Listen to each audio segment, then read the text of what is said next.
Assalamualaikum warahmatullahi wabarakatuh. Rahayu.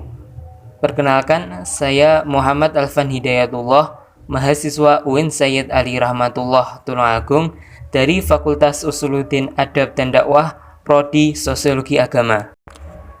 Setiap ilmu pengetahuan pasti memiliki sejarahnya masing-masing, termasuk sosiologi. Lahirnya sosiologi disebabkan karena adanya peristiwa besar, yaitu revolusi industri dan revolusi politik. Sebelumnya, kita perlu tahu apa itu sosiologi. Secara etimologis, sosiologi berasal dari kata Latin, socios dan logos. Socios yang berarti kawan, dan logos berarti berbicara. Sehingga, sosiologi diartikan berbicara mengenai teman. Sedangkan arti yang lebih luas, sosiologi adalah ilmu yang mempelajari hubungan manusia atau individu dengan masyarakat. Sebelum istilah sosiologi muncul, sudah ada filsuf yang membicarakan masyarakat. Salah satunya ilmuwan Muslim, yaitu Ibnu Khaldun. Pemikiran Ibnu Khaldun mengenai masyarakat dianggap sebagai peletak dasar sosiologi sebagai ilmu pengetahuan. Beliau dijuluki sebagai bapak sosiologi Islam. Salah satu karya beliau yang terkenal adalah Muqaddimah, yang merupakan buku tentang ilmu sosial. Ada beberapa faktor yang mendorong lahirnya sosiologi, yaitu semakin meningkatnya perhatian terhadap masyarakat, serta adanya perubahan yang terjadi dalam masyarakat, khususnya masyarakat Eropa. Ada dua perubahan atau peristiwa besar yang mendorong lahirnya sosiologi. Yang pertama, revolusi industri, dan yang kedua, revolusi Prancis. Pertama, revolusi industri. Revolusi industri terjadi di Eropa, tepatnya di Inggris pada akhir abad 18. Pada saat itu, terjadi transformasi kehidupan masyarakat dari tradisional menjadi masyarakat modern. Salah satu contoh pada sistem pertanian. Sebelum revolusi industri, masyarakat melakukan kegiatan pertanian menggunakan tenaga manusia dan hewan, atau yang dikenal dengan sistem tradisional. Namun, setelah terjadinya revolusi industri ini, tenaga manusia mulai digantikan oleh tenaga mesin, sehingga memunculkan berbagai masalah sosial. Selain itu, adanya perkembangan kapitalisme perdagangan, mekanisme proses dalam pabrik, terciptanya unit-unit produksi yang luas, terbentuknya kelas buruh, dan terjadinya urbanisasi. Dengan berkembangnya pabrik dan unit produksi yang besar di kota, membuat masyarakat desa pergi ke kota untuk menjadi buruh pabrik. Alasannya karena gajinya yang tetap dan pekerjaannya sesuai dengan keahlian. Semisal, kalau A ahli dalam las, maka tugasnya hanya bagian las. Sedangkan ketika dia menjadi seorang petani, dia harus menggarap lahannya, mulai dari penggemburan tanah, penanaman, perawatan, dan seterusnya. Hal ini membuat lahan pertanian tersebut dijual atau disewakan, dan masyarakat desa lebih memilih menjadi buruh pabrik di kota. Kemudian yang kedua, revolusi politik. Berbeda di Inggris, Prancis juga mengalami revolusi, tapi bukan revolusi industri, melainkan revolusi politik. Revolusi Perancis dimulai dengan peraturan pembayaran pajak yang memberatkan rakyat untuk menutupi kerugian negara akibat perang. Saat itu, pemerintah feodal Perancis membagi masyarakat menjadi 3 kelas. Golongan 1, raja dan bangsawan. Golongan 2, tuan tanah dan pemuka agama. Dan golongan ketiga adalah rakyat biasa. Pembagian kelas ini berpengaruh pada kebijakan pajak. Golongan 1 dan 2 tidak wajib membayar pajak, sedangkan golongan ketiga wajib pajak.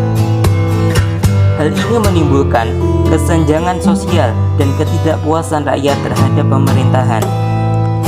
Sampai pada Juli 1789, kekacauan merabak.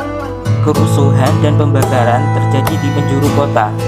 Pada 14 Juli 1789, rakyat dengan massa yang banyak menyerbu penjara Bastille untuk mengambil persenjataan dan melepaskan para tahanan. Pembobolan penjara Bastille ini adalah sebagai simbol runtuhnya kekuasaan raja dan pengambilan kekuasaan oleh rakyat. Dua peristiwa tadi menjadi titik balik dan perubahan tatanan masyarakat Eropa dan dunia. Dampak revolusi tersebut banyak menimbulkan masalah sosial. Salah satunya adalah konflik antar kelas sosial, sehingga mendorong para ahli sosial melakukan sebuah penelitian terkait dengan kondisi yang terjadi pada masyarakat Eropa pada saat itu. Hingga pada akhirnya hasil penelitian tersebut dihimpun menjadi satu kesatuan ilmu yang diberi nama sosiologi, di mana objek kajiannya adalah masyarakat. Orang yang mencetuskan nama sosiologi adalah seorang filsuf Prancis yang bernama Auguste Comte, yang dikenal sebagai Bapak Sosiologi. Sejak saat itu, sosiologi terus berkembang sebagai ilmu yang mengulas mengenai masyarakat. Dan seiring waktu, tokoh-tokoh sosiologi semakin banyak, seperti Emil Durkheim, Max Weber, Wilkins, dan lain sebagainya. Selain memperkenalkan istilah sosiologi untuk pertama kalinya, Comte juga memberikan banyak pemikiran tentang sosiologi. Yang pertama, Comte mengemukakan bahwa ilmu sosiologi harus didasarkan pada pengamatan, perbandingan, eksperimen, dan metode historis secara sistematik. Objek yang dikaji pun harus berupa fakta dan bukan harapan atau prediksi. Kemudian, Comte berpikir bahwa sosiologi merupakan ratu dari ilmu sosial dan menempati peringkat teratas dalam hierarki ilmu sosial. Kemudian, Comte membagi sosiologi ke dalam dua bagian besar. Pertama, statika sosial, dan kedua, dinamika sosial. Selain itu, Comte juga menyumbangkan pemikiran mengenai hukum kemajuan manusia atau hukum tiga jenjang, meliputi jenjang teologi, bahwa segala sesuatu dijelaskan mengacu pada hal-hal yang bersifat adikodrati atau supranatural. Kemudian jenjang metafisika, bahwa manusia memahami sesuatu dengan mengacu pada kekuatan-kekuatan metafisik atau hal-hal bersifat abstrak. Kemudian jenjang positif, bahwa gejala alam dan sosial dijelaskan dengan mengacu pada deskripsi ilmiah. Sosiologi memiliki peran penting dalam khasanah ilmu pengetahuan untuk membantu kita mempelajari masyarakat dan dinamikanya. Sebagai penutup, saya akan membacakan quotes Ibnu Khaldun. Manusia termasuk golongan jenis binatang, dan bahwa Allah telah membedakannya dari binatang melalui kemampuannya untuk berpikir yang diciptakan untuknya, dan dengan kemampuan itu dia dapat mengatur tindakannya secara tertib. Selanjutnya, quotes Auguste Comte.